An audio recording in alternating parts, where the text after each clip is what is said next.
Hello everyone, welcome to Advait education. तो चलिए हम लोग यहाँ पे स्टार्ट करते हैं एक नया topic, that is your electric field. थोड़ा समझते हैं कि इलेक्ट्रिक फील्ड क्या है, इलेक्ट्रिक लाइन ऑफ फोर्स क्या होता है, प्रॉपर्टीज़ क्या होता है, वो सब के बारे में थोड़ा सा बातें करते हैं। डिफरेंट डिफरेंट प्रॉपर्टीज़ का भी क्वेश्चन कभी कभी दे दिया जाता है, उसके बारे में बातें करूँगा। इलेक्ट्रिक फ्लक्स क्या होता है उसके बारे में बातें करूँगा, फ्लक्स डेंसिटी क्या होता है उसके बारे में बातें करूँगा, फिर हम लोग डाइपोल में चलेंगे। ठीक है, तो सबसे पहले मैं यहाँ पे आप लोग को बताना चाहता हूँ कि इलेक्ट्रिक फील्ड क्या है। इलेक्ट्रिक फील्ड, यहाँ पे हेडिंग डाल लो आप लोग, electric field. Electric field, okay, electric field. देखो, अब जब मैं इलेक्ट्रिक फील्ड के बारे में बात करूंगा तो क्या है फील्ड, मतलब क्या समझ में आता है? वही इमेजिनरी लाइन ऐसे टाइप का आपको समझ में आ रहा होगा, इस तरीके का, है ना। एक लाइन होता है सर, ऐसे ऐसे दिखता है। व्हाट इज इलेक्ट्रिक फील्ड यार? What is actually electric field? Electric field की मैं यदि बात करूँ एक्चुअली में क्या है, तो ये क्या है, एक रीजन है। एक प्रकार से मैं इसका डेफिनेशन आपको देना पड़ूं तो electric field is the reason in which stress exist, और it is the reason in which field exist, है ना। तो हम लोग अच्छे से लिख लेते हैं, it is the reason in which the stress exist और in which electric force act. तो लिख देता हूं, चलो मैं यार इसी चीज को लिख देता हूं, है ना। तो इट इज द रीजन, ये एक रीजन है। So it is the region in which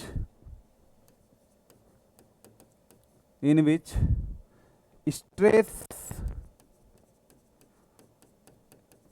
exist or in which force exist or in which force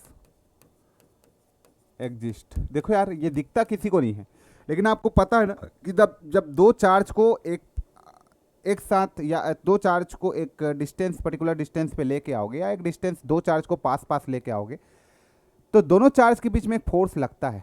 लेकिन वो फोर्स कैसे लगता है? कुछ तो एक फील्ड बनता होगा जो उस एक चार्ज को या तो रिपल करता हो या अट्रैक्ट करता हो। हमको भले ही हमारे आंखों से दिखाई नहीं देता, लेकिन दोनों के बीच में तो एक रीजन क्रिएट होता होगा, एक फील्ड क्रिएट होता होगा ना। उसी फील्ड के बारे में बात करें तो इसलिए मैंने लिखा it is the reason in which stress exist. यह वो रीजन है जिसपे स्ट्रेस एग्जिस्ट होता है, उससे बाहर में कोई स्ट्रेस नहीं होगा। इसका मतलब जब कोई स्ट्रेस नहीं होगा तो कोई फोर्स भी नहीं लगेगा। तो इसलिए मैंने बोला कि यह एक ऐसा रीजन है जिसमें स्ट्रेस जो होता है एग्जिस्ट करता है, जिसमें फोर्स जो होता है वो एग्जिस्ट करता है। ठीक है, इसी को ही हम लोग इलेक्ट्रिक फील्ड बोलते, इलेक्ट्रिक फील्ड बोलते हैं। Electric is called electric field, is called electric field. उसी को हम लोग इलेक्ट्रिक फील्ड बोलेंगे। ठीक है, चलो अब ये इलेक्ट्रिक फील्ड के बारे में जब हम लोग बातें कर रहे हैं तो जल्दी जल्दी से देखते हैं होता क्या है। मान लो आपके पास कोई पॉजिटिव चार्ज है यार, मान लो आपके पास कोई प्लस चार्ज है, ये पॉजिटिव चार्ज है इस तरीके का, देखते रहना आप लोग। चलो ये आपने देखा, इसको नेक्स्ट में लेता हूँ मैं। लेट अस कंसीडर कि आपके पास एक चार्ज है इस तरीके का। कैसा चार्ज है ये? पॉजिटिव चार्ज है। लेट अस, मैं बोल दूं कि ये मेरे पास प्लस का क्यू चार्ज है। प्लस का क्यू चार्ज है तो यहाँ से एक फील्ड सेटअप होगा, किस तरीके का? इस तरीके का। लेट से ये एक फील्ड है, देखते रहो अभी आप लोग, ये इस तरीके का। उसी को रिप्रेजेंट करते हैं हम लोग एक इमेजिनरी लाइन से। ये फील्ड है, आ रहा है बात समझ में? ये इस तरीके का। ठीक है, इसको मैं कॉपी कर लेता हूँ, नहीं तो मुझे फिर बनाना पड़ेगा। ओके, तो यहाँ पे देखो एक फील्ड सेटअप हो गया, इस तरीके का एक फील्ड सेटअप हो गया। तो इस प्लस चार्ज के कारण एक फील्ड सेटअप हो गया, समझ में आ रहा है? इसी फील्ड को हम लोग इलेक्ट्रिक फील्ड बोलेंगे। तो यहाँ से क्या होगा, इस प्लस चार्ज के कारण, एक फील्ड सेटअप हुआ है यहाँ पे। ठीक है, ओके, एक फील्ड सेटअप हुआ है। तो यहाँ पे इस प्लस चार्ज के कारण जो फील्ड सेटअप हुआ, तो इसके कारण एक इलेक्ट्रिक फील्ड भी बनेगा, क्योंकि every charge create electric field. यदि आपके पास कोई चार्ज है तो वो चार्ज एक इलेक्ट्रिक फील्ड क्रिएट करने लगेगा। तो every charge creates an electric field in the space around itself, है ना। तो इस प्लस चार्ज के कारण जो इलेक्ट्रिक फील्ड बना होगा, मान लो इस प्लस चार्ज के कारण जो इलेक्ट्रिक फील्ड बना होगा वो away from plus Q charge होगा। तो electric field setup, electric field है, लेट से इलेक्ट्रिक फील्ड है, ये क्या होगा? इलेक्ट्रिक फील्ड अवे फ्रॉम, आगे, अवे मतलब आगे, from plus Q charge, electric field away from plus Q charge, और इसको हम लोग क्या बोल देंगे? Radially outward. ठीक है, इसको हम लोग क्या लिखेंगे, रेडियली आउटवर्ड, रेडियली आउटवर्ड। इसको हम लोग क्या बोलते हैं, radially outward, radially outward. Actually मैं अभी एक क्वेश्चन कराऊंगा इससे रिलेटेड ले रहा था, लेकिन ठीक है यहीं पे सब क्लियर हो जाएगा, कोई क्वेश्चन करने की नीड नहीं है। क्वेश्चन मैंने रखा है लेकिन यहीं पे सब चीज़ें क्लियर हो जाएगा। तो ये यदि आपका पॉजिटिव चार्ज है तो एक इलेक्ट्रिक फील्ड सेटअप हुआ। इलेक्ट्रिक फील्ड क्या होगा, away from positive Q charge. इस पॉजिटिव क्यू चार्ज से बाहर की ओर निकलेंगे सारे electric field, away from positive Q charge. हाँ, यहाँ पे मैं बात करना चाहूँ, लेट से ये नेगेटिव चार्ज है, लेट से ये मेरे पास नेगेटिव चार्ज है, if it is negative charge तो यहाँ पे भी एक इलेक्ट्रिक फील्ड सेटअप होगा। If it is negative charge तो यहाँ पे भी एक इलेक्ट्रिक फील्ड सेटअप होगा। तो इसके कारण इलेक्ट्रिक फील्ड जो सेटअप होगा, लेट से नेगेटिव चार्ज को अवे होगा कि टुवार्ड्स होगा, तो उसको मैं क्या बोलूँगा, इलेक्ट्रिक फील्ड जो सेटअप होगा। तो ये इलेक्ट्रिक फील्ड को मैं क्या लिखूंगा यहाँ पे, इलेक्ट्रिक फील्ड जो यहाँ पे सेटअप होगा वो towards from minus Q charge, minus Q charge है ना। ये ऐसा डायरेक्शन ना हो करके ये इलेक्ट्रिक फील्ड का डायरेक्शन क्या होने वाला है, इस इलेक्ट्रिक फील्ड का डायरेक्शन अब होने वाला है आपके पास, किधर होने वाला है बेटा, इधर आने वाला है। ये सब फील्ड अब आपका इधर आएगा,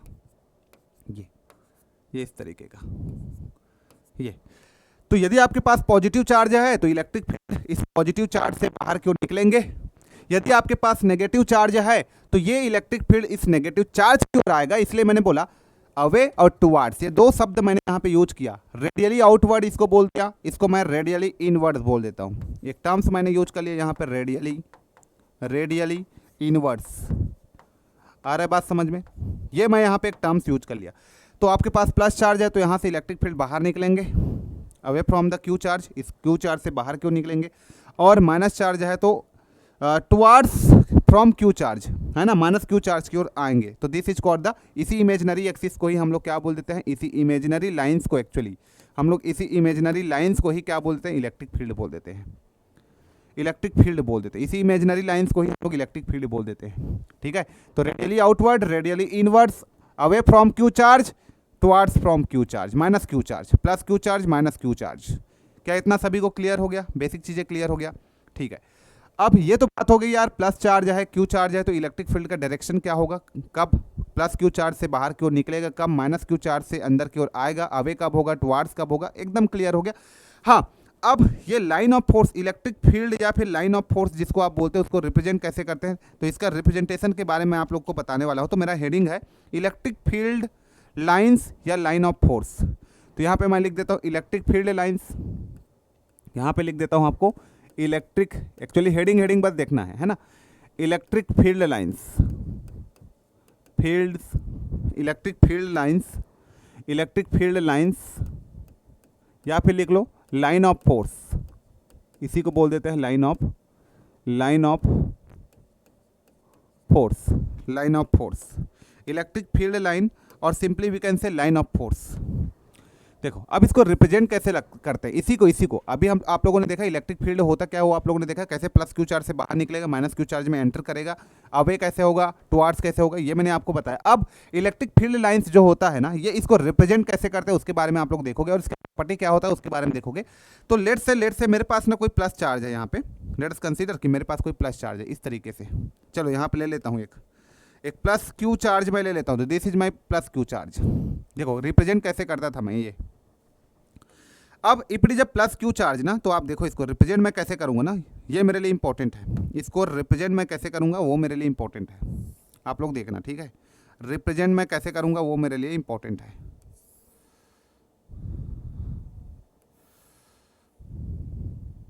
ये ओके बेटा, इस तरीके से रिप्रेजेंट करूंगा। अब इसमें रिप्रेजेंटेशन मेरा कैसा होगा देखते रहना आप लोग।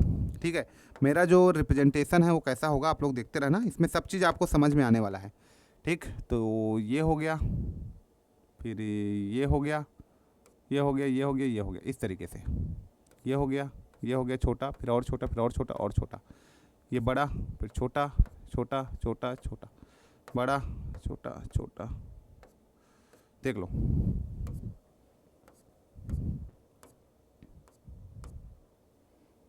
ठीक है, इस तरीके से मेरा रिप्रेजेंटेशन होने वाला है, ये इस तरीके से। देखो अब कैसे रिप्रेजेंटेशन करते थे पहले, मान लो कि ये जो चार्ज है इसको मैं प्लस का क्यू चार्ज बोल रहा हूँ यहाँ पे। तो जो मेरा रिप्रेजेंटेशन है इसका, इस चार्ज का, वो कैसा होगा देखते रहिए आप। इस तरीके का एरो हेड लगाते थे बहुत सारे पहले के रिप्रेजेंटेशन में, इस तरीके का ये।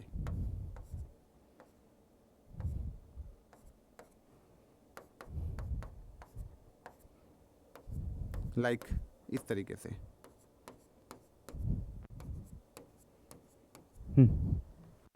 आ रहा है लाइन से, लाइन ऑफ फोर्स की मैं बात करूं तो इस तरीके से रिप्रेजेंटेशन होता है आपका। अभी क्या क्या इन्फॉर्मेशन को कैरी करता है वो हमारे लिए इंपॉर्टेंट है कि हम लोग इसमें क्या क्या चीज़ों को समझने वाले हैं, है ना, हमको क्या इन्फॉर्मेशन यहाँ पे मिलने वाला है। तो देखो यहाँ पे मैं इन्फॉर्मेशन की बात करूँ तो ये दो इन्फॉर्मेशन आपको ये देगा। पहला डायरेक्शन ऑफ एरो, ये जो दिख रहा है ना, direction of arrow, direction of arrow, या एरो जो होता है, डायरेक्शन ऑफ एरो मैं बोल दूं, ये आपका डायरेक्शन ऑफ फील्ड को बताता है। डायरेक्शन ऑफ फील्ड को बताता है। क्या इंफॉर्मेशन देता है? एरो हेड का जो डायरेक्शन है वो डायरेक्शन ऑफ फील्ड को बताता है। The direction of arrow head represent the direction of field. जिस डायरेक्शन में एरो हेड है, मेरा फील्ड का डायरेक्शन भी उसी डायरेक्शन में रहेगा। इतना क्लियर हो गया। सेकंड मेरे पास यदि मैं बोलूं यहां पे, सेकंड मैं बोलूं यहां पे मैग्नेट, ये जो दिख रहा है आपका, ये एरो हेड, क्या बोल सकता हूं मैं? सेकंड में आप लोग को ये बोल सकता हूं, एरो जो होता है वो डायरेक्शन ऑफ फील्ड को बताता है ना। और ये जो मैं बोल सकता हूं यहाँ पे arrow head direction of field को बताता है। लेंथ ऑफ एरो, ठीक है, एक जैसे मैं लिख देता हूं यहाँ पे डायरेक्शन ऑफ एरो हो गया। एरो का जो डायरेक्शन है वो आपका डायरेक्शन ऑफ फील्ड को बताता है। लेंथ ऑफ एरो, ये जो एरो आपने यूज किया है उसका लेंथ, तो length of arrow, length of arrow, ठीक है। जैसे देखो यहां से लंबाई मैंने लिया इतना, फिर छोटा कर दिया, फिर छोटा कर दिया, फिर छोटा कर दिया, फिर छोटा कर दिया, इसका मतलब लेंथ जो है छोटा होते जा रहा है। ये लेंथ क्या को बताता है बेटा? ये लेंथ बताता है मैग्नीट्यूड ऑफ फील्ड। क्या को बताता है ये? डेंसिटी, या फिर आप बोल सकते हो मैग्नीट्यूड। मैग्नीट्यूड आप बोल सकते हो, और डेंसिटी ऑफ फील्ड, और डेंसिटी ऑफ फील्ड को बताता है। मैग्नीट्यूड या simply we can say density of field, उसको बताता है, उसको बताता है ये, ठीक है। ठीक, ये तो ये आपके पास हो गया direction of arrow and length of arrow. So direction of field, magnitude और डेंसिटी ऑफ फील्ड, ये दो चीज़ें क्योंकि आपको दो ही चीज़ें चाहिए। अब देखो सर, इसका मतलब ये हुआ कि भाई मैग्नेटिक फील्ड प्लस से निकल रहा है ना, प्लस से बाहर की ओर निकल रहा है, आउटवर्ड है ना, away from positive Q charge, field is away from Q charge, positive Q charge, है ना, अवे फ्रॉम। तो ये जो है बाहर की ओर निकल रहा है, इसका मतलब ये पॉजिटिव चार्ज है, ये समझ में आ गया, है ना, यहाँ से बाहर निकल रहे हैं। दूसरी बात ये देखो, यहाँ से मैग्नीट्यूड आपका, इसका लेंथ ज़्यादा है, फिर लेंथ कम हो गया, फिर लेंथ कम हो गया, ऐसे। ये क्या को बताता है? डेंसिटी को बताता है, मैग्नीट्यूड को बताता है। इसका मतलब ये है कि यहाँ पे डेंसिटी ज़्यादा है, मैग्नीट्यूड ज़्यादा है, और यहाँ पे आपका क्या हो जाएगा, यहाँ पे आपका उसका डेंसिटी कम हो गया, मतलब मैग्नीट्यूड कम हो गया। कहने का मतलब ये बताना चाह रहा हूँ कि भैया यहाँ से देखो ये पास पास है, इसका मतलब यहाँ पे डेंसिटी ज़्यादा है इस इलेक्ट्रिक फील्ड का, और दूर में आपका डेंसिटी देखो, एरिया बढ़ा और दूर दूर हो गया, इसका मतलब डेंसिटी कम हो गया, ये बताता है, ठीक है। तो इस तरीके से प्लस क्यू चार्ज का हम लोग लिख सकते थे।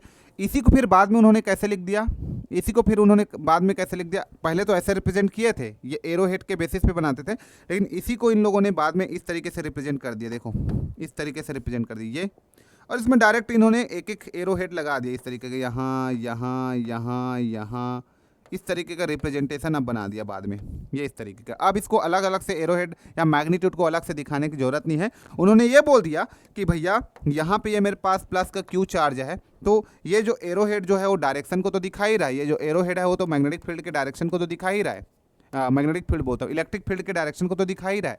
हाँ सर, मुझे मैग्नीट्यूड को जानना है और मुझे यदि डेंसिटी को जानना है, तो सर यहाँ पे देखो, जब आप यहाँ पे हो तो यहाँ पे डेंसिटी ज़्यादा है, और दूर गए तो डेंसिटी कम हो गया। तो वही इंफॉर्मेशन दे दिया, इसको अलग से ऐसे बनाने की जरूरत नहीं था। इसमें क्या पहले ये क्या बता, दूर जाते जा रहा है तो डेंसिटी कम होते जा रहा है, वो बता रहा था। देखो छोटा छोटा छोटा करते जा रहा था, हाँ, लेकिन वो तो भाई दिख ही रहा है ना। देखो दूर जा रहे हो तो भैया ये डेंसिटी कम होते जा रहा है, एरिया बढ़ते जा रहा है, और ये इसकी दूरियां बढ़ते जा रही है दो लाइंस के बीच की। तो ये ऑलरेडी अपने आप में पूरा इन्फॉर्मेशन दे देता है। तो इस तरीके से हम लोग ये जो फील्ड लाइंस हैं, इलेक्ट्रिक फील्ड लाइन से उसको रिप्रेजेंट करते हैं इस तरीके से, है ना। वो दो इन्फॉर्मेशन कैरी करता है, डायरेक्शन को और मैग्नीट्यूड या डेंसिटी को, ये दो चीज़ें आपको बताता है। तो जस्ट ये आप लोगों को थोड़ा सा आइडिया होना चाहिए, इतना ही जानो और इससे ज़्यादा जानने की जरूरत नहीं है। ओके, तो ये हो गया इलेक्ट्रिक फील्ड लाइंस या लाइन ऑफ फोर्स। अब चलो इसका प्रॉपर्टीज थोड़ा सा मैं बता देता हूँ। तो प्रॉपर्टीज आप सभी को लिखना है यार, 8-10 प्रॉपर्टी मैं बताऊंगा, उसको लिखना है। प्रॉपर्टी यहाँ पे लिख लो, properties of electric field lines, electric field lines, properties of electric field lines, properties of electric field lines, properties of electric field lines, electric field lines की property.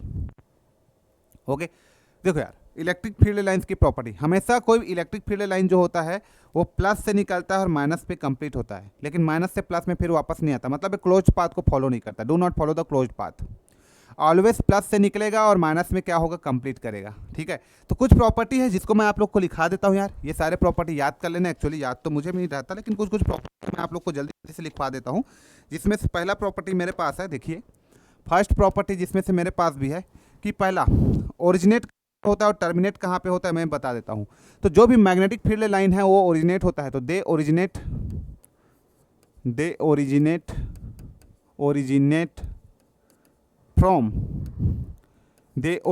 From plus Q charge and terminate, और terminate कहाँ पे होता है, ख़त्म कहाँ पे होता है, and terminate originate from, originate अच्छे से लिख लेना बेटा, हाँ, originate from plus Q charge and terminate from minus Q charge. पहली बात है ना, कहाँ से ये आपका क्या होता है, ओरिजिनेट होता है, कहाँ से ये प्रोड्यूस होता है और कहाँ पे ख़त्म होता है, वो मैंने बता दिया। ये दूसरा मैं ये बता रहा हूँ, they do not follow the closed loop, ये क्लोज्ड लूप को फॉलो नहीं करता। तो ये लिख लेते हैं हम लोग, they do not follow the, they do not follow the closed loop या फिर path, they do not follow the closed loop, ये क्लोज लूप को फॉलो नहीं करता। जैसे इलेक्ट्रिक फील्ड में, मैग्नेटिक फील्ड में क्या होता है, मान लो तुम्हारे पास ये कोई मैग्नेटिक फील्ड, अभी पढ़ोगे आगे आप, ये नॉर्थ है ये साउथ है, तो कोई मैग्नेटिक फील्ड क्या करता है, नॉर्थ से निकलेगा साउथ में जाएगा, फिर साउथ से नॉर्थ की ओर जाएगा, इस तरीके से। ऐसे क्लोज्ड पाथ को फॉलो करता है, क्लोज्ड पाथ को फॉलो करता है। लेकिन यहाँ पे जब मैं मैग्नेटिक फील्ड के अलावा मैं यहाँ इलेक्ट्रिक फील्ड की बात करना चाहूँ, तो आपके पास ये चार्ज है प्लस क्यू चार्ज, और ये आपके पास माइनस क्यू चार्ज है, तो ये प्लस से माइनस जाएगा, इस तरीके से प्लस से माइनस जाएगा, लेकिन वापस नहीं आएगा। आ रहा है बात समझ में, लेकिन वापस नहीं आएगा, वापस आने का कोई गारंटी नहीं है इसका। आ रहा है बात समझ में, इस तरीके का वापस आने का कोई गारंटी नहीं है, नॉट गारंटेड। आ रहा है बात समझ में, इस तरीके का। इसका मतलब है क्लोज्ड पाथ को फॉलो नहीं करता, क्लोज्ड पाथ को फॉलो नहीं करता, do not follow the closed path. ठीक है, प्लस से निकलता है, माइनस में जाकर टर्मिनेट हो जाता है, ओरिजिनेट प्लस से होता है और माइनस में जाकर टर्मिनेट हो जाता है। तो ये दो पॉइंट बहुत ही इंपॉर्टेंट है, इसको याद रखना।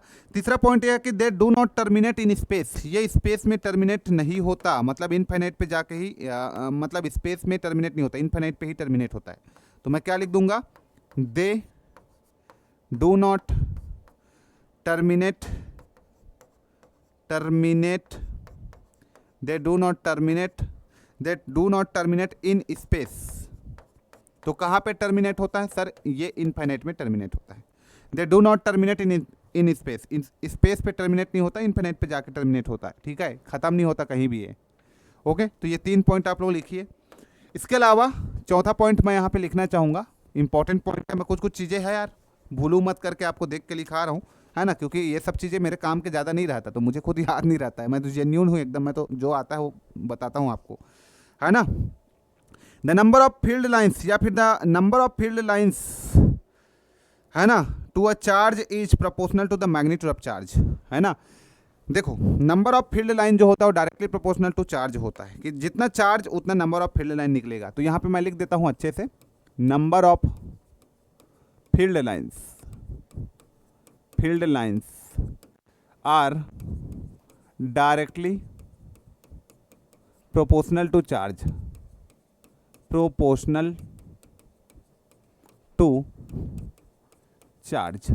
Number of field line directly proportional to charge होता है। लेट्स से एक एग्जांपल देता हूँ। लेट से आपके पास कोई एक चार्ज है, लेट से आपके पास कोई एक चार्ज है, दिस इज योर +1 चार्ज, ठीक है।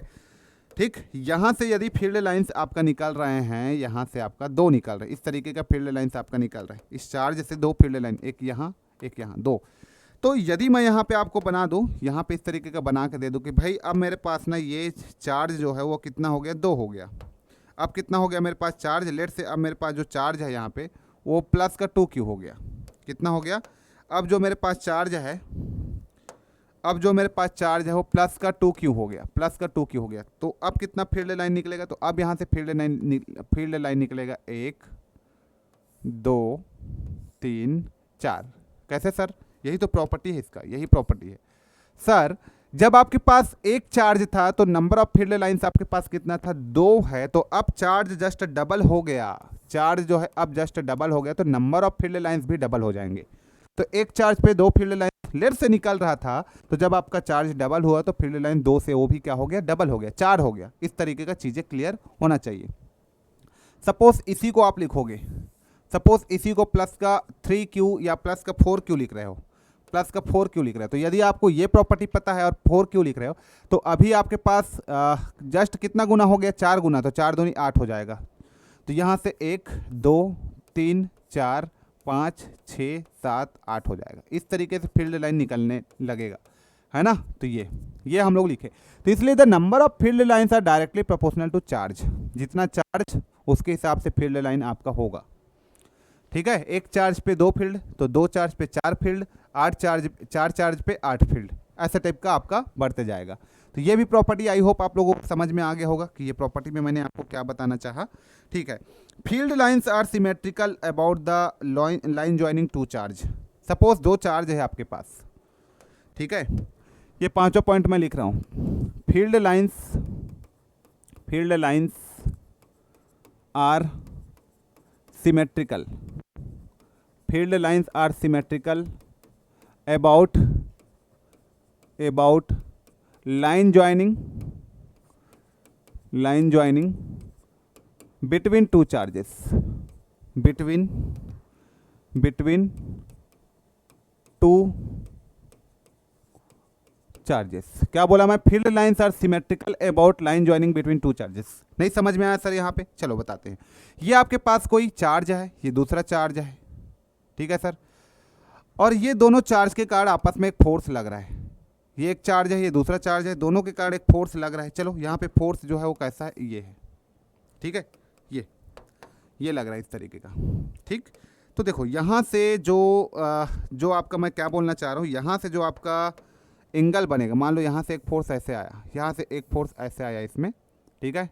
मान लो यहाँ से आपके पास ऐसा है, यहाँ से ऐसा है, यहाँ से ऐसा है, यहाँ से ऐसा है, यहाँ से ऐसा है, ठीक है। तो यहाँ से ये भी उतना ही बनाएगा, ये भी उतना ही बनाएगा, ये भी उतना ही बनाएगा, यहाँ भी उतना ही आएगा, यहाँ भी उतना। इसका मतलब ये बताना चाह रहे हैं कि यहाँ से ये जितना एंगल बन रहा होगा, ये जितना होगा, ये थीटा, उतना ही थीटा ये होगा, तभी सिमेट्रिकल होगा। मान लो ये तुम्हारे पास क्या है, मान लो ये तुम्हारे पास प्लस का क्यू चार्ज है या माइनस का क्यू चार्ज है, तो ये दोनों एक दूसरे का सिमेट्रिकल होगा। जितना एंगल से ये इधर निकलेगा उतने एंगल से एंटर करेगा, जितना एंगल से ये निकलेगा उतने एंगल से सिमेट्रिकल दिखना चाहिए। आप इसको कट करोगे, बीचों बीच आप कट करना चाहोगे यहाँ से इस तरीके से, तो इसका लेफ्ट हैंड साइड और राइट हैंड साइड सेम दिखना चाहिए, एक दूसरे का सिमेट्रिकल होना चाहिए, ठीक है। If it is left hand side और ये आपका राइट हैंड साइड है, तो दोनों का मिरर इमेज सेम होना चाहिए, ठीक है। ये बोलना चाह रहा है field lines are symmetrical about line joining between 2 charge. ये लाइन को ज्वाइन कर रहे हैं ना, दोनों एक दूसरे से सिमेट्रिकल होना चाहिए। आ रहा है बात समझ में, एक दूसरे का सिमेट्रिकल होना चाहिए, ये एक प्रॉपर्टी है। अगला प्रॉपर्टी हम लोग यहाँ पे देखते हैं, 5वां नंबर का हो गया। चलो अगला प्रॉपर्टी मैं बताते जा रहा हूँ आप लोग को, थोड़ा थोड़ा ध्यान देना इन सारे प्रॉपर्टीज़ के बारे में, ठीक है। कभी कभी पूछ लेता है। मान लो 6ठा पॉइंट, यहाँ पे देखिए 6ठा पॉइंट क्या बता रहा है, the density of field lines gives the magnitude of field. जैसे कि मैं बोलूँ डेंसिटी जो होता है फील्ड लाइंस का, density of field line, density of field lines gives the density of field lines gives the magnitude of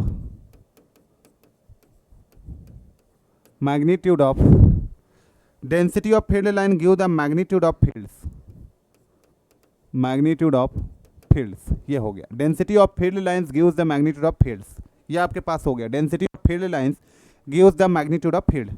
ठीक, मतलब ये है कि लेट से यार आपके पास कुछ इस तरीके से मैं इसको रिप्रेजेंट कर दूं, इस तरीके से चीज़ों को रिप्रेजेंट कर दूं ये, ठीक है, और इसको मैं इस तरीके से बता दूं, ये इसको बोल देता हूं ए, यहाँ को बोल देता हूँ ए, यहाँ पे बोल देता हूँ ये ए हो गया, ये बी हो गया, ये सी हो गया। अभी मैं ये बोल रहा हूँ कि लेट से यहाँ पे इलेक्ट्रिक फील्ड ये है, इसका इलेक्ट्रिक फील्ड आपके पास क्या है ई बी है, और इसका इलेक्ट्रिक फील्ड आपका ई सी है। तो आप देख पा रहे हो कि यहाँ पे 3 केस है कि यहाँ पे ये magnetic field magnetic field magnetic field, इसका मैग्नेटिक फील्ड ऑफ लाइन, ये भी मैग्नेटिक फील्ड ऑफ लाइन, ये आप देख पा रहे हो कि यहाँ पे ये जो मैग्नेटिक फील्ड ऑफ लाइन है, मतलब ये जो है वो आपके ई सी के बराबर है, फर्स्ट केस, क्या ई सी ई ए के बराबर है। सेकेंड आपका ये दिख रहा है कि यहाँ पे ये जो है डेंसिटी की बात कर रहा हूँ, यहाँ का डेंसिटी आपस में इसके डेंसिटी के बराबर है, लेकिन यहाँ का डेंसिटी से ज़्यादा है, तो डेंसिटी ऑफ मैग्नेटिक फील्ड ए जो है वो आपका ग्रेटर है डेंसिटी ऑफ बी से। सिमिलरली मैं तीसरा लिखना चाहूँगा, डेंसिटी जो है सी वो आपका ग्रेटर है डेंसिटी ऑफ बी से। ये तो इसका मतलब ये हम लोगों ने यहाँ पे देखा the density of field lines gives the magnitude of field lines. इसका मतलब जितना ज़्यादा नज़दीक रह गए उतना ज़्यादा आपका मैग्नीट्यूड होगा। डेंसिटी डिफाइन करता है मैग्नीट्यूड का, ये बताना चाह रहे।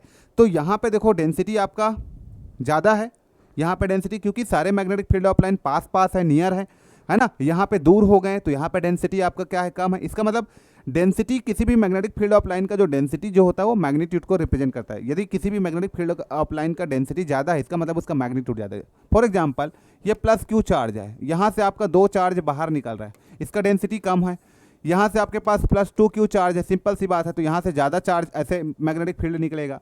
मान लो इसमें और आपके पास 3 क्यू हो गया तो और ज़्यादा निकलेंगे, इस तरीके से और ज़्यादा निकलेंगे। समझ में आ रहा है? तो देखो मैग्नीट्यूड बढ़ रहा है, डेंसिटी बढ़ते जा रहा है, मैग्नेटिक फील्ड ऑफ लाइन बढ़ रहा है तो डेंसिटी बढ़ते जा रहा है। तो इस तरीके से हम लोग समझ सकते हैं कि जैसे जैसे आपका मैग्नेटिक फील्ड बढ़ेगा वैसे वैसे आपका डेंसिटी बढ़ेगा। या डेंसिटी जितना ज़्यादा होगा उतना ज़्यादा मैग्नीट्यूड ज़्यादा होगा, उतना मैग्नीट्यूड होगा। तो ये हम लोगों ने देखा, ठीक है। Magnetic field lines are perpendicular to the surface of charge. अगला हमारे पास क्या है, 7वां पॉइंट, सरफेस ऑफ चार्ज से हमेशा परपेंडिकुलर बनाते हैं मैग्नेटिक फील्ड ऑफ लाइंस। तो 7th पॉइंट लिखता हूं मैं, magnetic field of lines, magnetic field of lines perpendicular to magnetic field of lines perpendicular to surface of charge. यदि सरफेस में कोई चार्ज रखा हुआ है, सरफेस ऑफ चार्ज, ठीक है, तो वहाँ से हमेशा परपेंडिकुलर बनाएंगे। लेट से यहाँ पे आपके पास क्या है कि यहाँ पे आपके पास कोई एक चार्ज है, दिस इज योर चार्ज, तो यहाँ से मैग्नेटिक फील्ड ऑफ लाइन बाहर निकलेंगे कुछ इस तरीके से, इस तरीके से, इस तरीके से, इस तरीके से, यहाँ इवन यहाँ से, तो ना ये इस सरफेस से हमेशा 90 डिग्री बनाएगा। ये ऐसे करके हमेशा 90 डिग्री बनेगा, यहाँ से सरफेस से हमेशा 90 डिग्री बनेगा। ये इंपॉर्टेंट है हमारे लिए। तो हमेशा सरफेस से ना 90 डिग्री ही बनता है, मैग्नेटिक फील्ड ऑफ लाइन हमेशा परपेंडिकुलर होगा सरफेस ऑफ चार्ज से। तो ये भी एक प्रॉपर्टी है, इसको भी आप लोग याद रखिए, ठीक है। अगला प्रॉपर्टी ये है, 8वां प्रॉपर्टी मेरे पास ये है कि कभी भी मैग्नेटिक फील्ड लाइंस जो होता है वो एक दूसरे को इंटरसेक्ट्स नहीं करता है ना, नेवर इंटरसेक्ट्स ईच अदर। तो मैग्नेटिक फील्ड ऑफ लाइंस, यहाँ पे लिख लो, magnetic field of lines never intersects each other. Magnetic field of lines एक दूसरे को कभी भी क्रॉस नहीं करता। Magnetic field of lines never intersects each other. देखो ये 2 फील्ड है, कभी एक दूसरे को कट नहीं करेगा। मैग्नेटिक फील्ड ऑफ लाइन कभी भी एक दूसरे को कट नहीं करता, ऐसा कभी भी कट नहीं करता। तो ये इंटरसेक्ट्स कर रहा है तो ऐसा कभी भी नहीं होगा। 2 मैग्नेटिक फील्ड ऑफ लाइंस एक दूसरे को कभी कट नहीं करेगा, नेवर इंटरसेक्ट्स ईच अदर, है ना। और एक पॉइंट लिखो इसमें, मैग्नेटिक फील्ड ऑफ लाइन जो होता है वो हमेशा सरफेस से टेंजेंट बनाता हो। मान लो ये तुम्हारे पास क्या है,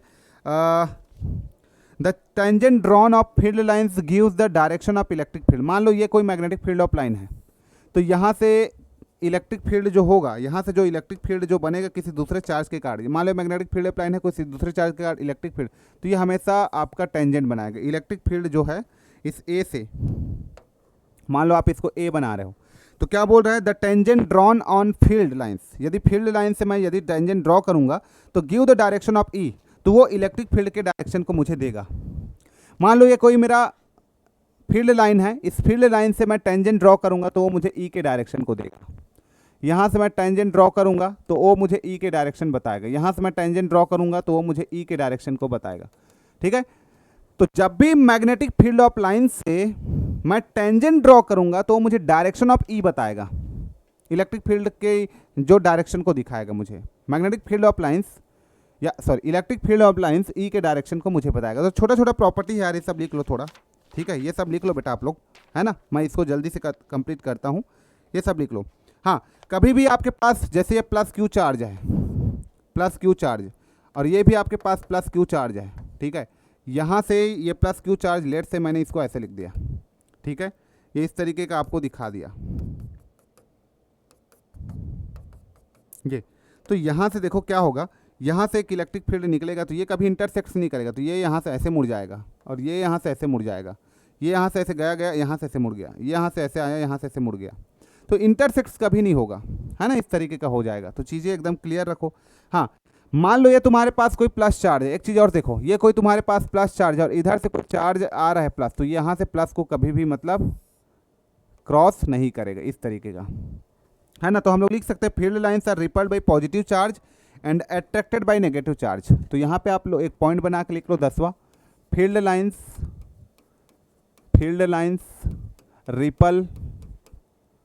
ripple by positive charge and attract by, लिख लो इसको, attract by negative charge and attract by negative. देखो पॉजिटिव चार्ज है तो उसको रिपल कर दिया फील्ड लाइन, ये देखो ये पॉजिटिव चार्ज हुआ, तो इस पॉजिटिव चार्ज को फील्ड लाइन ये जो है वो रिपल कर दिया। ये देखो, ये फील्ड लाइन पॉजिटिव चार्ज से रिपल हो गया।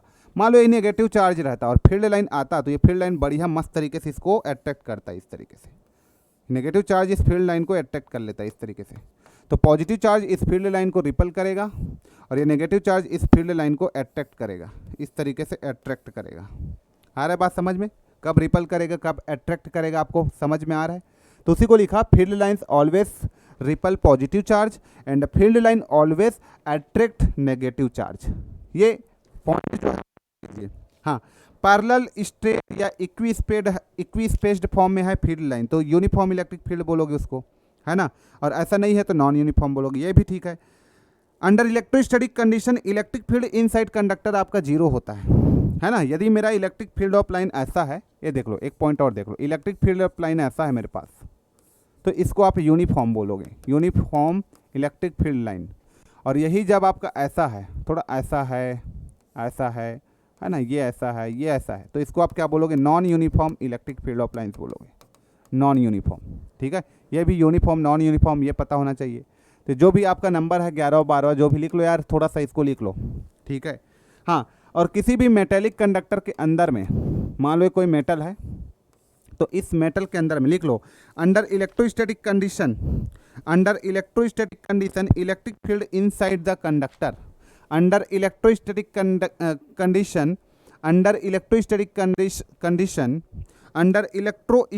Condition in electric field inside the conductor always be equal to 0।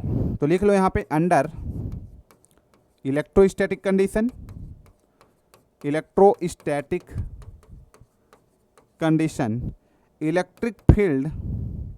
Field inside the conductor आपका क्या होता है, 0 होता है, आपका क्या होता है, 0 होता है। तो ये भी लिख लो आप, इलेक्ट्रिक फील्ड 0 होता है, फ्लक्स 0 होता है, फ्लक्स डेंसिटी 0, फ्लक्स 0 होता है, इलेक्ट्रिक फील्ड 0 होता है, चार्ज 0 होता है, वोल्टेज कांस्टेंट होता है, पोटेंशियल कांस्टेंट होता है, ये सब लिख लो आप। ठीक है, so these are the some property of electric line of force, है ना, जिसको आपको एक बार पढ़ना है, अच्छे से नोट्स में लिख लेना है और एक दो बार रिवीजन कर देना है। बाकी यही काम आपका आने वाला है, बाकी यही काम आप लोगों का यहाँ पे आने वाला है। ये प्रॉपर्टी इंपॉर्टेंट है इसलिए मैं थोड़ा सा आप लोग को बता दिया। ठीक है, इसलिए मैं आप लोग को बता दिया। हाँ, इलेक्ट्रिक फील्ड इंटेंसिटी क्या होता है उसको आप कैसे कैलकुलेट करते हो वो भी बता देता हूँ। Flux density, electric flux density क्या होता है वो भी बता देता हूँ इसी में। ठीक है, तो अगला लिखो आप, इलेक्ट्रिक फील्ड इंटेंसिटी, जिसको हम लोग क्या से रिप्रेजेंट करते हैं, ई से। अब देखो यार, जो इलेक्ट्रिक फील्ड है वो तो एक इमेजिनरी लाइन है, हमको दिखता तो नहीं है, लेकिन मैथमेटिकली चीज़ों को लेकर के जब हम कैलकुलेट चाहे तो कोई ऐसा पैरामीटर्स होना चाहिए जो हम लोग मैथमेटिकली, जो हमारा मैथमेटिकली कैलकुलेशन में हेल्प करे। तो उसके लिए हम लोगों ने एक टर्म्स यूज किया, that is electric field intensity. ये इलेक्ट्रिक फील्ड इंटेंसिटी ये बताता है कि वो कितना पावरफुल है, कितना पावरफुल इलेक्ट्रिक फील्ड किसी चार्ज के कारण प्रोड्यूस हो रहा है ना। तो इसको मैथमेटिकली निकालने के लिए हमारे पास आ गया एक electric field intensity. Electric field intensity जब अपने को निकालना है ना, तो ये जो इलेक्ट्रिक फील्ड इंटेंसिटी होता है हमारे पास क्या होता है, ई को जैसे मैं कैलकुलेट करना चाहूँ किसी भी पॉइंट पे, तो फोर्स, एक यूनिट पॉजिटिव चार्ज के कारण कितना फोर्स लग रहा है ना, वहाँ से मैं कैलकुलेट कर सकता हूँ। जैसे कोई आपके पास चार्ज है, इसको फिर समझो। अब जैसे आपके पास कोई चार्ज है इस तरीके से, ठीक है, और ये तुम्हारे पास प्लस का क्यू चार्ज है, तो इस प्लस का क्यू चार्ज के कारण, इस प्लस का क्यू चार्ज के कारण, इस प्लस के क्यू चार्ज के कारण मान लो इसका एक इलेक्ट्रिक फील्ड है इस तरीके से, ये इस तरीके से,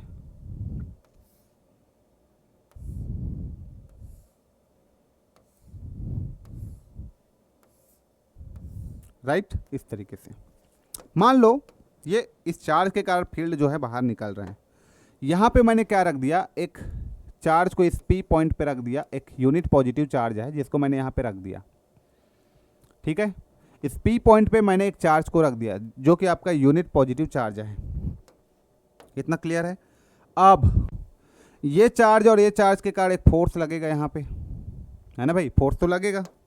ये चार्ज और ये चार्ज के कारण एक फोर्स लगेगा, तो इस पी पॉइंट पे फोर्स तो लग रहा है दोनों के बीच में, लेट से वो फोर्स एफ है, दोनों चार्ज के कारण फोर्स लग रहा है। तो इसके कारण इसके कारण, इस फोर्स के कारण अब यहाँ पे जो इलेक्ट्रिक फील्ड बना होगा, इलेक्ट्रिक फील्ड बना होगा वो क्या हो जाएगा, फोर्स बाई यही चार्ज क्यू। तो ये फोर्स आपके पास कितना है, ये फोर्स आपके पास है के Q1 Q2 डिवाइडेड बाई दोनों के बीच का दूरी कुछ ले लो यार, आर का स्क्वायर, ये तो फोर्स हो गया। अब इसमें आप 1/Q का डिवाइड कर दो, या Q का डिवाइड कर दो, तो Q से Q कट गया आपका यूनिट पॉजिटिव चार्ज लेट से। तो आपका यहाँ पे इलेक्ट्रिक फील्ड क्या बना, इलेक्ट्रिक फील्ड का जो फॉर्मूला बना के Q डिवाइडेड बाई आर का स्क्वायर। तो ये आपका फॉर्मूला बन गया, ये आपके पास इलेक्ट्रिक फील्ड का फॉर्मूला बन गया। तो इलेक्ट्रिक फील्ड जो होता है वो आपका फोर्स बाई क्यू होता है, मतलब फोर्स का यूनिट होता है आपका न्यूटन और क्यू का यूनिट होता है कूलम। तो न्यूटन पर कूलम आपका यूनिट हो जाएगा, है ना। और उसको कैलकुलेट कैसे करते हैं, तो जस्ट फोर्स आपको पता है दो चार्ज के बीच में, और यूनिट पॉजिटिव चार्ज आप लिए हो तो उससे डिवाइड कर दो, you will get electric field. तो इलेक्ट्रिक फील्ड इंटेंसिटी आपको पता चल जाएगा। अब आपको ये पता चल जाएगा कि ये जो इलेक्ट्रिक फील्ड यहाँ पे सेटअप हुआ है वो कितना, उसकी इंटेंसिटी है, कितना पावरफुल है, कितना स्ट्रॉन्ग है, कितना वीक है, वो आपको मैथमेटिकली पता चल जाएगा। तो ये होता है इलेक्ट्रिक फील्ड इंटेंसिटी। ओके, हमको ये फॉर्मूला पता होना चाहिए। अब इलेक्ट्रिक फील्ड इंटेंसिटी हमको पता चल गया। अब इलेक्ट्रिक फील्ड डेंसिटी मैं बताऊँ आपको तो क्या होता है, देखिए electric field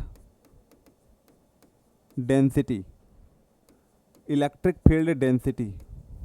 okay, electric field density की मैं बात कर रहा हूँ यहाँ पे। अब इलेक्ट्रिक फील्ड डेंसिटी की मैं बात करूँ, इलेक्ट्रिक फील्ड डेंसिटी की मैं बात करूँ तो यहाँ पे क्या होता है, पहला फॉर्मूला, इलेक्ट्रिक फील्ड डेंसिटी जो होता है डी से डिनोट करते हैं, और ये तुम्हारा होता है जितना वहाँ से फ्लक्स निकल रहा है, electric flux divided by per unit area, क्यों कितने एरिया से होकर के जा रहा है, ये पहला फॉर्मूला।